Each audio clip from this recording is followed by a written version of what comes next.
कैसे हैं दोस्तों आर्टिफिशियल इंटेलिजेंस बहुत तेज़ी के साथ हमारी दुनिया को बदलता चला जा रहा है।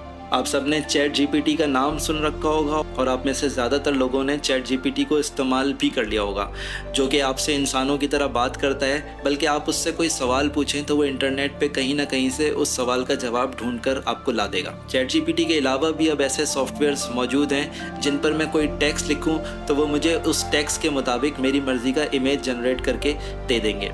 जैसे माइक्रोसॉफ्ट एज के टूल बार पे दिए हुए इमेज क्रिएटर को यूज़ करके मैं कोई भी टेक्स्ट लिख के अपनी मर्ज़ी का इमेज जनरेट कर सकता हूँ। जैसे मैं यहाँ लिखूँ a man in a rice field and a Pakistan flag, और मैं ये इमेज क्रिएट करूँ। इसने 2 मिनट में मुझे ये इमेजेस क्रिएट करके दे दिए। गूगल का गूगल बार्ड एक ऐसा सॉफ्टवेयर है जिस पर मैं कोई ग्राफ अपलोड करूं तो वो मुझे 2 मिनट के अंदर एनालाइज करके बता देगा कि ये ग्राफ किस चीज़ का है और ये मुझे क्या बता रहा है। तो आर्टिफिशियल इंटेलिजेंस हमें वो काम करके देती है जिसके लिए किसी इंसान की इंटेलिजेंस की ज़रूरत थी, लेकिन एआई हमें वो काम बहुत कम वक्त में करके देती है। यानी इंसान उस काम को करने के लिए जितना टाइम लेता, एआई हमें उससे बहुत कम टाइम में वही काम करके दे देती है। तो आज की इस वीडियो में हम देखने की कोशिश करेंगे कि ये एआई है क्या, और इसको मैं आसान लफ्ज़ों में बताने की कोशिश करूँगा। यानी कि कोई ऐसा शख्स जो कि सॉफ्टवेयर इंजीनियर नहीं है वो एआई को किस तरह समझ सकता है। और फिर हम ये देखेंगे कि ये एआई हमारी ज़िंदगी पे, आपकी ज़िंदगी पे क्या असर डालेगी, और क्या कुछ अरसे बाद एआई हमें रिप्लेस कर देगी और हमारी जगह यहाँ पे रोबोट्स घूम रहे होंगे। अस्सलाम वालेकुम, मेरा नाम है हस्सान और आप देख रहे हैं मेरा चैनल स्लेट। एआई क्या है, इसको समझने के लिए पहले हमें कंप्यूटर बेसिक्स की तरफ जाना पड़ेगा। एआई के आने से पहले कंप्यूटर प्रोग्रामर्स, जिनको हम कोडर्स कहते थे, वो कंप्यूटर को इफ़ एल्स की सूरत में इंस्ट्रक्शंस दिया करते थे। यानी वो कंप्यूटर को बताते थे कि अगर यूज़र ये बटन दबाए तो ऐसा करना, अगर यूज़र ये वाला बटन दबाए तो ऐसा करना, और अगर इन दोनों में से कुछ भी ना हो तो ये करना। लेकिन अगर यूज़र कोई ऐसा काम करता जो कि कोडिंग में पहले से डिफ़ाइन नहीं होता, जिसको प्रोग्रामर ने पहले से नहीं बताया होता, तो उस सूरत में एक एरर या बग जनरेट हो जाया करता था। लेकिन आर्टिफिशियल इंटेलिजेंस इससे बिल्कुल मुख्तलिफ चीज़ है। अब आर्टिफिशियल इंटेलिजेंस को समझने के लिए मैं आपको इंसानों की एग्जांपल देता हूँ। जैसे कि हम अपने बच्चों को बताते हैं कि हमें अपनी चीज़ें अपने बहन भाइयों के साथ या दूसरों के साथ शेयर करनी चाहिए।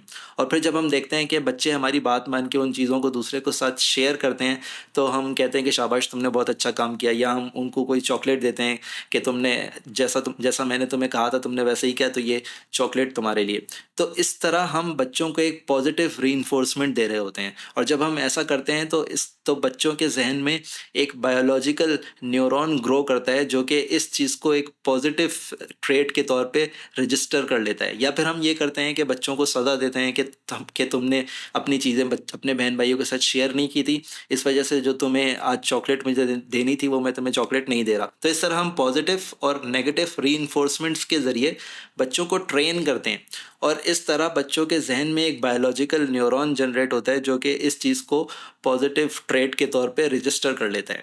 तो एआई, जैसा कि मैंने पहले बताया कि पहले जो कंप्यूटर्स हुआ करते थे वो डम्ब हुआ करते थे। उसको प्रोग्रामर हर स्टेप पे बताया करता था कि तुम्हें कि जब यूं हो तो यूं करना, यूं हो तो यूं करना। लेकिन एआई में प्रोग्रामर कंप्यूटर को ट्रेन करता है जिस तरह हम अपने बच्चों को ट्रेन करते हैं। मिसाल के तौर पे आज मार्केट में एक ऐसा स्कैनर मौजूद है जिसके ज़रिए हम अपनी बॉडी को स्कैन करके देख सकते हैं कि हमारी बॉडी के ऊपर कोई कैंसरस मोल तो नहीं है। अब ये सॉफ्टवेयर ऐसा किस तरह कर लेता है? इस सॉफ्टवेयर को बाकायदा ट्रेन किया जाता है। इसको मिलियंस ऑफ पिक्चर्स का डाटा प्रोवाइड करके ट्रेन किया जाता है। इसको मुख्तलिफ इंसानों के मोल्स की मिलियंस ऑफ पिक्चर्स का डाटा फीड किया जाता है, और हर तस्वीर के ऊपर लेबल किया जाता है कि ये जो तस्वीर तुम देख रहे हो ये एक कैंसरस मोल है, ये जो तस्वीर तुम देख रहे हो ये एक नॉन कैंसरस मोल है। इस तरह इसको मिलियंस ऑफ पिक्चर्स दी जाती हैं मोल्स की, और हर तस्वीर को लेबल किया जाता है। और फिर वो इन मिलियंस ऑफ पिक्चर्स से एक पैटर्न डेवलप कर लेता है कि कैंसरस मोल किस तरह का होता है और नॉन कैंसरस मोल्स किस तरह के होते हैं। और फिर वो इस पैटर्न को एक आर्टिफिशियल न्यूरल नेटवर्क के ऊपर स्टोर कर लेता है, और फिर आगे वो इसी पैटर्न को इस्तेमाल करता है। जब हम उससे किसी नए शख्स का मोल दिखाते हैं तो वो इन पहले से स्टोर्ड पैटर्न्स से इस नए मोल को मैच करके हमें बता देता है कि ये मोल कैंसरस है या नॉन कैंसरस है। तो इस तरह हम आर्टिफिशियल इंटेलिजेंस सॉफ्टवेयर्स को किसी एक सर्टेन टास्क के लिए, यानी जैसे मैंने अभी मोल डिटेक्शन सॉफ्टवेयर की बात की, तो हम ट्रेनिंग के ज़रिए इस सॉफ्टवेयर को मोल डिटेक्शन के टास्क के लिए आर्टिफिशियली इंटेलिजेंट बना देते हैं। अब आते हैं इस सवाल की तरफ कि क्या एआई हमें रिप्लेस कर देगी और कुछ अरसे बाद दुनिया में इंसानों की जगह रोबोट्स घूम रहे होंगे।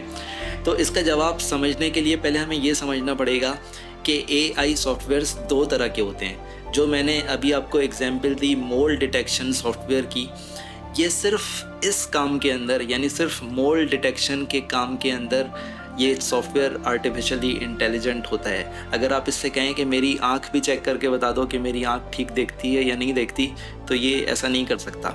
इसीलिए इसको नैरो एआई सॉफ्टवेयर कहते हैं या वीक एआई सॉफ्टवेयर कहते हैं।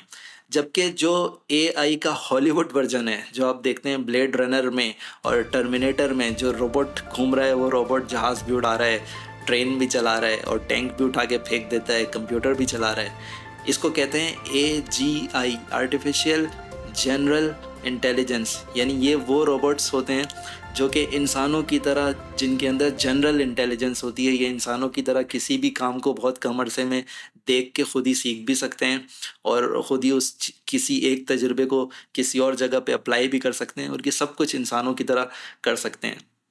तो हमारी अब तक जितनी भी कामयाबी है वो नैरो एआई के अंदर हुई हैं। जो सेल्फ ड्राइविंग कार्स हैं वो भी नैरो एआई है। अगर आप उस सॉफ्टवेयर से कहें कि कार की जगह ज़रा मुझे जहाज़ उड़ा के दिखा दो, तो वो ऐसा नहीं कर सकता। तो ये सेल्फ ड्राइविंग कार्स भी नैरो एआई है। इसी तरह चैट जीपीटी या ये सॉफ्टवेयर जिनसे हम टेक्स्ट लिख के इमेज जनरेट करते हैं, ये सारे नैरो एआई सॉफ्टवेयर हैं। और वो जो हॉलीवुड वर्जन है एआई का, टर्मिनेटर वाला, उससे हम अगर कुछ नहीं तो सेंचुरीज दूर हैं। एक्सपर्ट का कहना यह है कि हम उससे सेंचुरीज नहीं तो कम से कम डेकेड्स दूर तो ज़रूर हैं। और ये भी जो बहुत ऑप्टिमिस्टिक किस्म के एक्सपर्ट्स हैं वो कहते हैं कि हम इससे डेकेड्स यानी दहाइयाँ दूर हैं। जो इतने ज़्यादा ऑप्टिमिस्टिक नहीं हैं वो यही कहते हैं कि हम इससे सेंचुरीज यानी सदियाँ दूर हैं अभी। अब ये देखते हैं कि एआई हमारे ऊपर क्या असर डालेगी। सबसे ज़्यादा जो इस बारे में सवाल किया जाता है वो ये किया जाता है कि क्या एआई हमारी जॉब खा जाएगी। इसके बारे में तो एक्सपर्ट ओपिनियन बहुत ज़्यादा डिवाइडेड है, लेकिन जो सबसे सही एक्सपर्ट ओपिनियन लगती है वो करीम लाखानी, जो कि हार्वर्ड बिजनेस स्कूल के प्रोफेसर हैं, उनकी ओपिनियन लगती है, जो कहते हैं कि एआई आपकी जॉब नहीं खाएगी, बल्कि वो लोग जो कि एआई को समझते हैं, जो कि एआई को इस्तेमाल कर सकते हैं, वो आपकी जॉब खा जाएंगे।